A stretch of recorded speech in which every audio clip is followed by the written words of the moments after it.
নির্বাচন হতে হবে, তার আগে এই জাতীয় সনদ সংস্কারের আইনি ভিত্তি দিয়ে বাস্তবায়ন করতে হবে।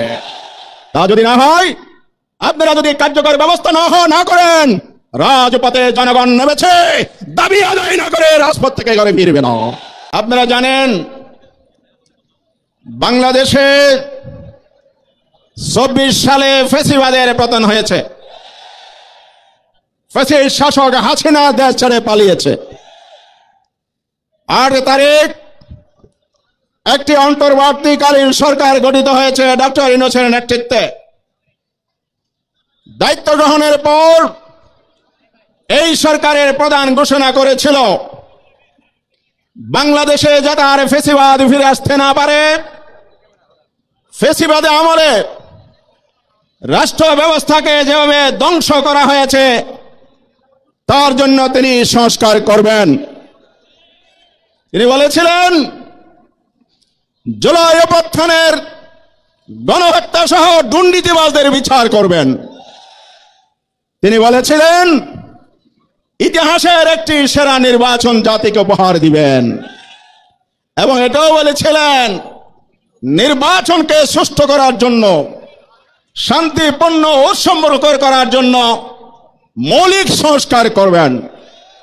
সংস্কারের জন্য তিনি কমিশন গঠন করেছিলেন। প্রথমে 11টি, তারপরে 6টি কমিশনের সমন্বয়ে জাতীয় ঐক্যমত্য কমিশন করেছিলেন, যার সভাপতি তিনি নিজেই। জাতি আশা করেছিল অর্থবহ সংস্কার হবে।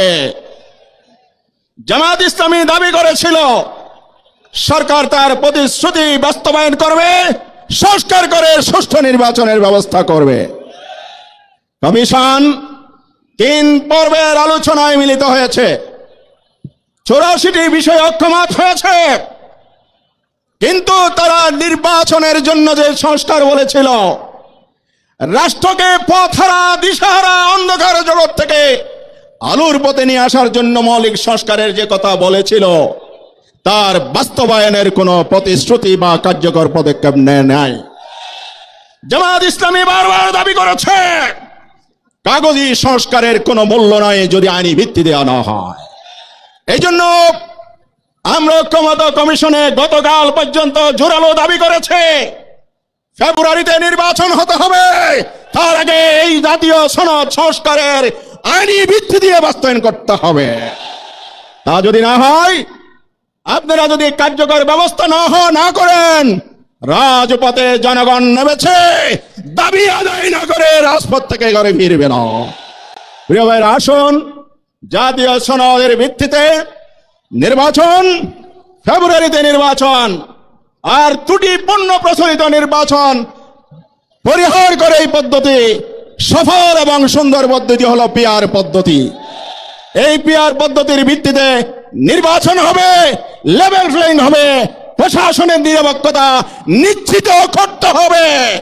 ডাকসু জাসুর অনুরূপ বুকের বন্যা বাংলাদেশে বয়ে যাবে। চাঁদাবাজি সন্ত্রাস দূর হবে, ন্যায় বিচার ইনসাফ কায়েম হবে, জুলাইয়ের স্পিরিট বাস্তবায়ন হবে। আসুন সেই লক্ষ্য ঐক্যবদ্ধভাবে এগিয়ে যায়। আল্লাহ হাফেজ।